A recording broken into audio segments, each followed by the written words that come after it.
గత ప్రభుత్వంలో రైతులు ధాన్యాన్ని అమ్మిన కొన్ని నెలల వరకు కూడా రైతుల అకౌంట్లో డబ్బులు పడేవి కావని ఎమ్మెల్యే గద్దె రామ్మోహన్ రావు అన్నారు. ఎన్టీఆర్ జిల్లా విజయవాడలో పైప్ లైన్ల శంకుస్థాపన కార్యక్రమంలో ఆయన పాల్గొన్నారు. కూటమి ప్రభుత్వంలో పంట అమ్మిన 2 రోజుల్లో అకౌంట్లో డబ్బులు పడుతున్నాయని రైతులు సంతోషం వ్యక్తం చేస్తున్నారని తెలిపారు. రాష్ట్ర సంక్షేమం అభివృద్ధి కోసం ముఖ్యమంత్రి చంద్రబాబు కృషి చేస్తున్నారని తెలిపారు. పంటకి డబ్బులు ఇచ్చి మా బ్యాంక్ ఈ రోజున ఆంధ్ర రాష్ట్రంలో ఏ రైతింటికైనా వెళ్ళండి, మాకు 2 రోజుల్లోపే మేము అమ్మిన పంటకి డబ్బులు ఇచ్చి మా బ్యాంకులో పడ్డాయని చెప్పి ఎంతో ఆనందంగా చెబుతున్నాం. గతంలో జగన్మోహన్ రెడ్డి గారు ముఖ్యమంత్రి ఉన్నప్పుడు నెలల తరబడి ధాన్యం వేసిన తర్వాత కూడా డబ్బులు రాక వస్తాయో రావో తెలియక అలమటించామని చెబుతున్నారు.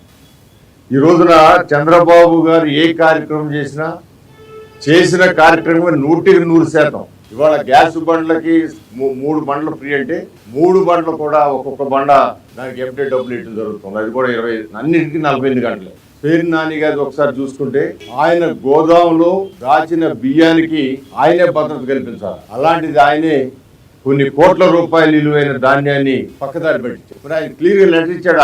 పక్కదారి పట్టి ఎట్లా పట్టిందో మాకు తెలియదు, కానీ దానికి డబ్బులు కడతామని ఇచ్చారు. అంటే డబ్బులు కడతామని ఇచ్చినట్టంటే 3 వంతులు ఒప్పుకున్నట్టే అక్కడ దొంగతనం జరిగింది. అంత దొంగతనం ఎవరు చేయగలరో సముద్రులు కూడా మనందరికీ తెలుసు. ఈ రోజున భయపడి అసలేకుండా పారిపోయారు. కాళేశ్వరం ప్రాజెక్టు